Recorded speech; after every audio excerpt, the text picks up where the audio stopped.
नमस्कार, the beginning culture में आपका स्वागत है। आज हम इस वीडियो में बात कर बाजीराव बल्लाल भट्ट के बारे में।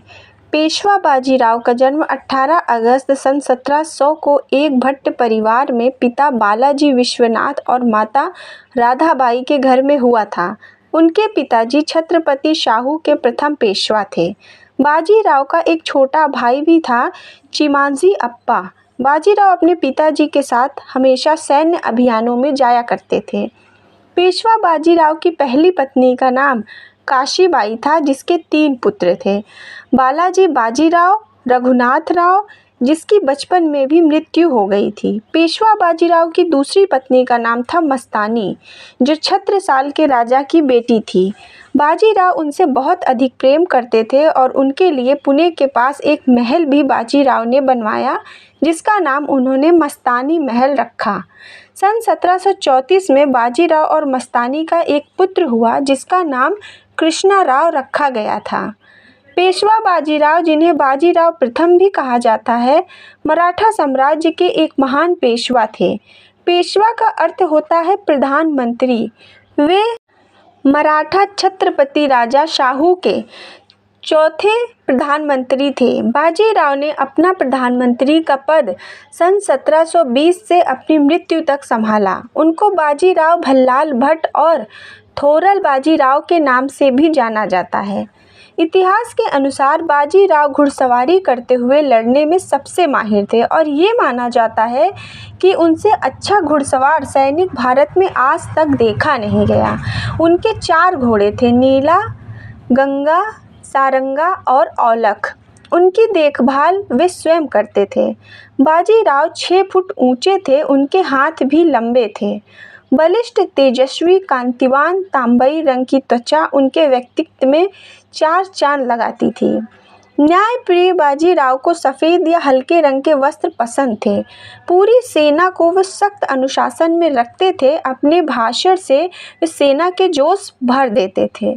सन 1720 में उनके पिता विश्वनाथ की मृत्यु हो गई। उसके बाद बाजीराव को 20 साल की आयु में पेशवा के पद पर नियोजित किया गया। बाजीराव के पेशवा पद पर आते ही छत्रपति शाहू नाम मात्र के ही शासक बन गए और खासकर सतारा स्थित उनके आवास तक ही सीमित रह गए। मराठा साम्राज्य कुंके नाम पर तो चल रहा था, पर असली ताकत पेशवा बाजीराव के हाथ में थी।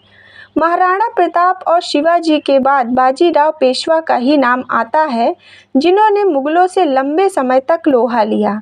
बाजीराव भल्लाल भट्ट एक महान योद्धा थे। निज़ाम मोहम्मद वंशज से लेकर मुगलों और पुर्तगालियों तक को कई बार शिकस्त देने वाले बाजीराव के समय में महाराष्ट्र, गुजरात, मालवा, बुंदेलखंड सहित 70 से 80% भारत पर उनका कब्जा था। इतिहास में ऐसे कई वीर हुए जिन्होंने मुगलों को दिल्ली तक ही समेट दिया था। उनमें से एक थे बाजीराव। हालांकि आरोप है कि भारत के ऐसे वीरों को आज़ादी के बाद के शिक्षा मंत्रियों और वामपंथी इतिहासकारों ने बड़ी चालाकी से इतिहास से हटाकर मुगल इतिहास को महिमा मंडित किया। बाजीराव ने शिवाजी के नाती शाहूजी महाराज को गद्दी पर बैठाकर बिना उसे चुनौती दिए पूरे देश में उनकी ताकत का लोहा मनवाया था।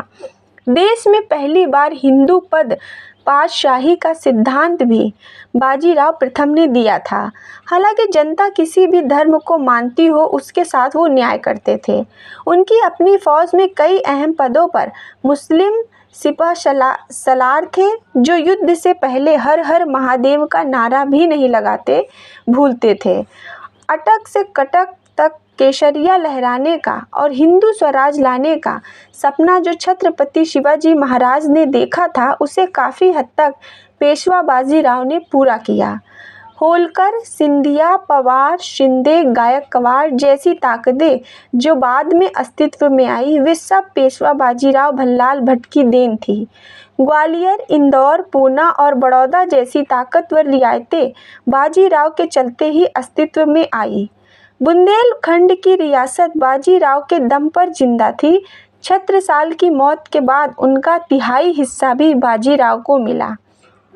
हिंदुस्तान के इतिहास के बाजीराव अकेला एक ऐसा योद्धा था जिसने 41 लड़ाइयाँ लड़ी और एक भी नहीं हारी।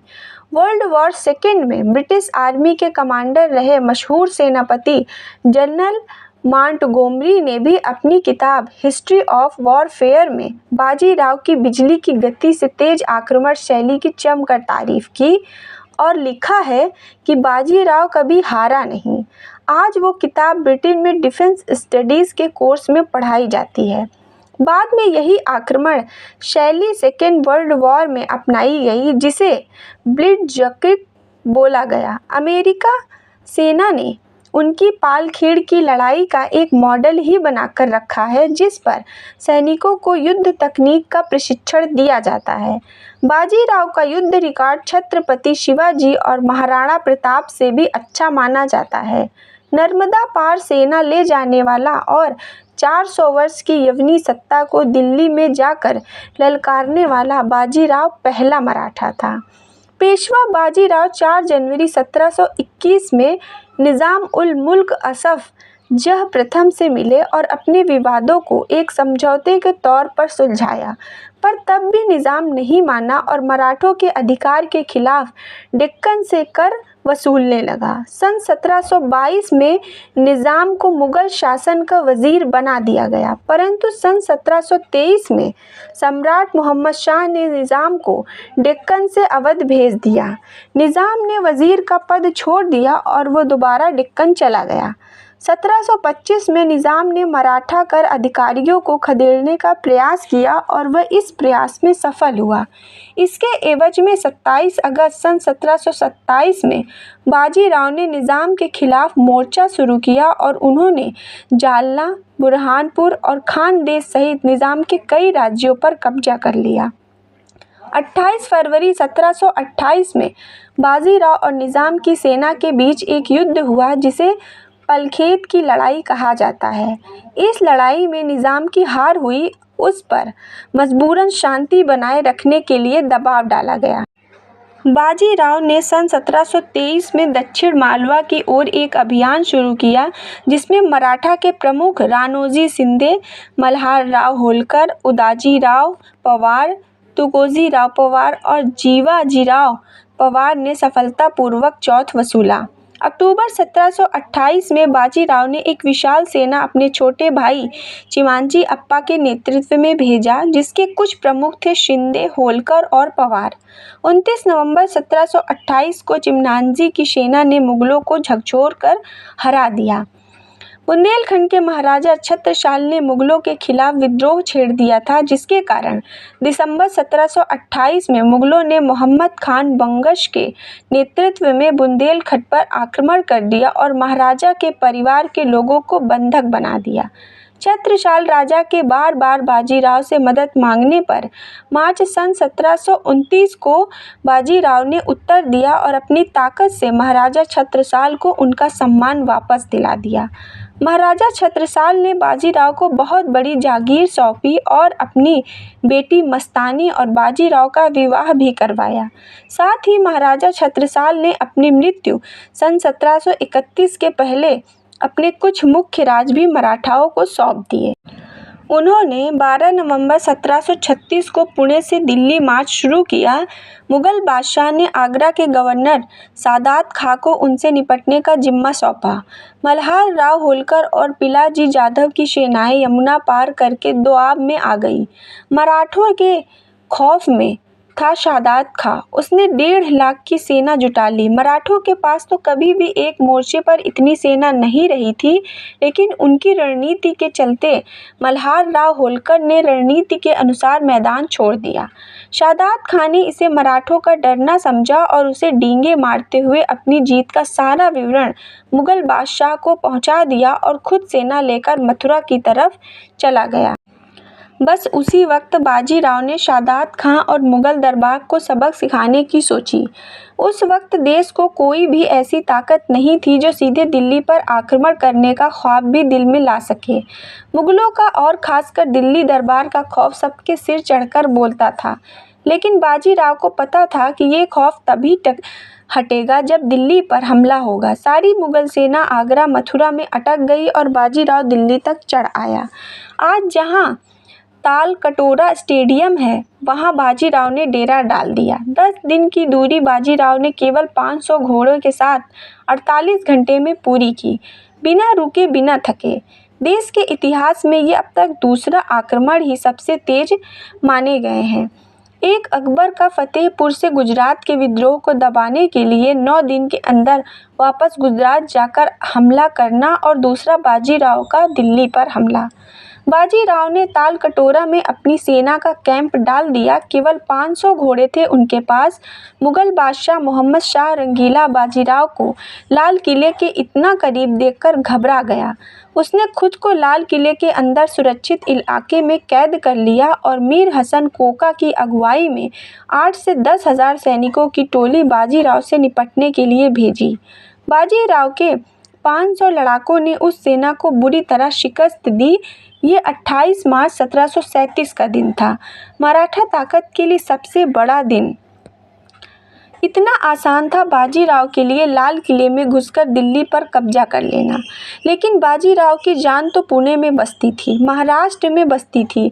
वो 3 दिन तक वहीं रुका। एक बार तो मुगल बादशाह ने योजना बना ली थी कि लाल किले के गुप्त रास्ते से भागकर अवध चला जाए, लेकिन बाजीराव बस मुगलों को अपनी ताकत का एहसास दिलाना चाहता था। वो 3 दिन तक वहीं डेरा डाले रहा। पूरी दिल्ली एक तरह से मराठों के रहमो करम पर थी। उसके बाद बाजीराव वापस लौट गया। कहा जाता है कि बाजीराव पेशवा की मृत्यु 28 अप्रैल 1740 को 39 वर्ष की आयु में दिल का दौरा पड़ने से हुई थी। उस समय वो इंदौर के पास खरगोन शहर में रुके थे। कुछ इतिहासकार कहते हैं कि बाजीराव का निधन मालवा में ही नर्मदा किनारे रावेरा खेड़ी में लू लगने के कारण हुआ था। अगर बाजीराव पेशवा कम उम्र में न चल बसता तो ना अहमद शाह अब्दाली या नादिर शाह हावी हो पाते और ना ही अंग्रेज और पुर्तगालियों जैसी पश्चिमी ताकतें होती। बाजीराव का केवल 40 साल की उम्र में इस दुनिया से चले जाना मराठों के लिए ही नहीं, देश की बाकी पीढ़ियों के लिए भी दर्दनाक भविष्य लेकर आया। अगले 200 साल गुलामी की जंजीरों में जकड़े रहा भारत और कोई भी ऐसा योद्धा नहीं हुआ जो पूरे देश को एक सूत्र में बांध पाता। वाराणसी में उनके नाम का एक घाट है जो खुद बाजीराव ने 1735 में बनवाया था। दिल्ली के बिरला मंदिर में उनकी एक मूर्ति है। कच्छ में उनका बनाया आईना महल, पूना में मस्तानी महल और शनिवार बाड़ा है। पूना शहर को कस्बे में महानगर में तब्दील करने वाले बाजीराव बल्लाल भट्ट थे और सतारा से लाकर कई अमीर परिवार वहां बसाए गए थे। ये वीडियो आपको कैसी लगी हमें कमेंट बॉक्स में ज़रूर बताएं। वीडियो अच्छी लगी हो तो लाइक और सब्सक्राइब करें। धन्यवाद।